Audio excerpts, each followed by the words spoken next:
So yun guys, papasok na po tayo ngayon. And let's see. Oh! Ba't wala na yung NK400?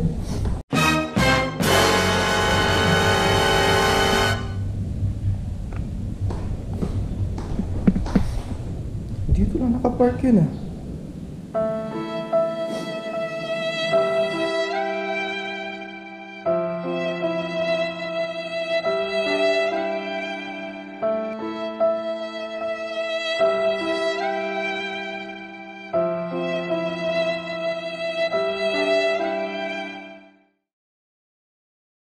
Hey, what is up guys? It's Jamesy again. So, yun nga, official na. Ay, pansin nyo, iba na yung dalawang motor. So, balik tayo sa Wave 110 ko muna. Kasi official na. I have officially sold my NK400 yesterday. So, actually, hindi ko expected na kahapon siya pabibenta. Kasi plano, gusto ko pa sana mag-Takaytay ride eh. Kaso, cash ready pala si Manong na tumingin.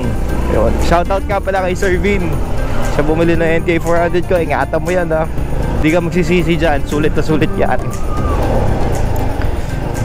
So yun. So what are my plans in the future? So syempre plano ko talaga mag-upgrade. Pero let's see. Ang pinaka-target ko ay blah blah blah blah blah blah. Joke. Secret muna. So abangan na lang siguro natin sa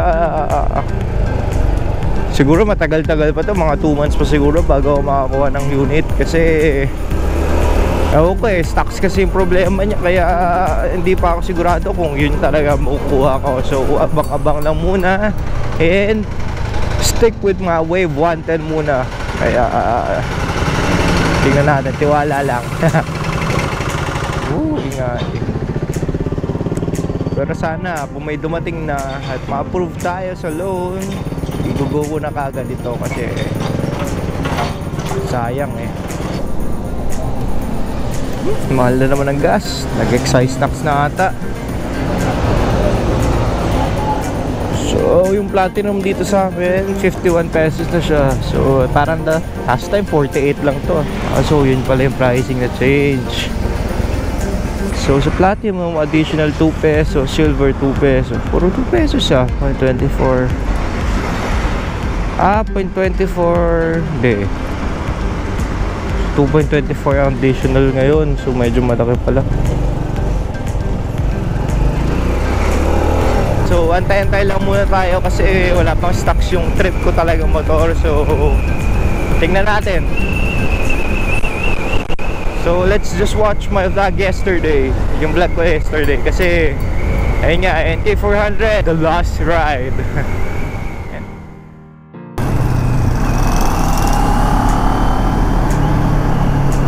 Hey, what's up guys? It's James here again. And today pupunta tayo sa work. Pero as you can hear na back to stock pipe ako today. So yan, medyo tahimik tayo. Pero napansin ko lang para sa akin na medyo shit scary. LTO people, fuck no. Safe tayo, legal tayo magmotor. Buti na lang nag back to stock tayo. Kaya pala tayo pina-back to stock kasi may LTO. Fuck. Oops, sira yung daan. So kwento ko lang back to stock tayo. And pagdating sa performance, feeling ko mas okay para sa akin talaga si back to stock. Kasi mas malakas yung hatak para sa akin sa first to third gear compared sa naka pipe. Pero pagdating naman sa dulo, same lang naman yung power.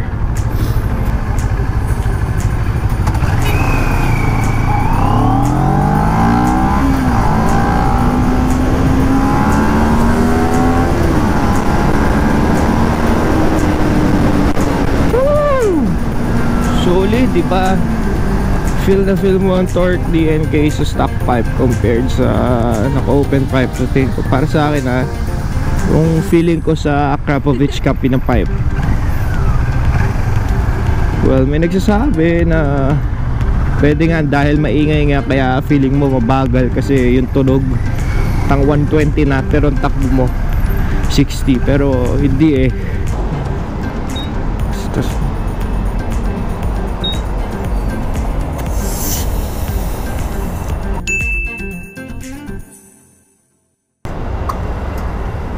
Look. Oh, babanggain ako eh. Let's go. Oh, mga driver talaga.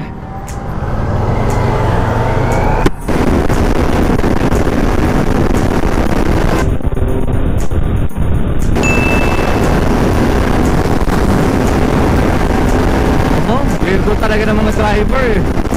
Bakit lilipat yung truck na yun sa fast lane? Wala namang nasa harap o nasa gilid, di ba?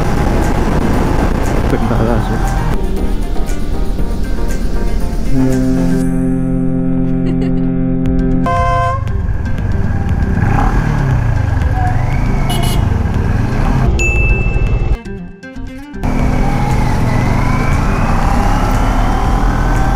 Okay lang yun.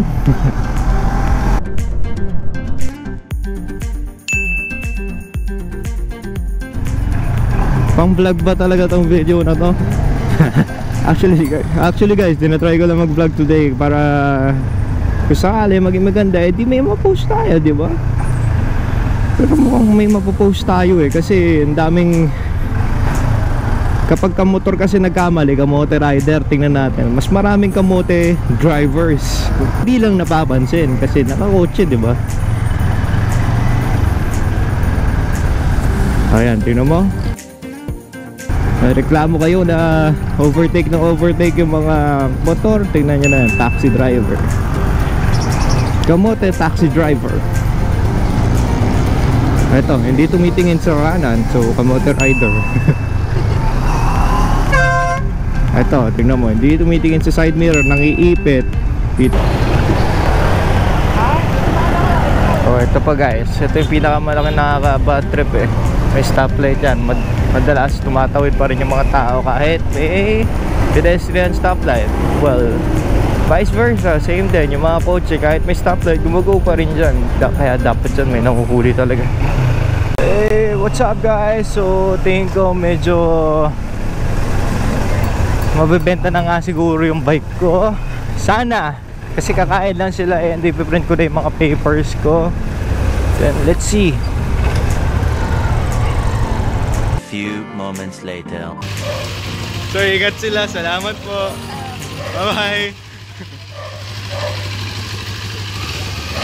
Hawak ka mabuti ha. Ingat po.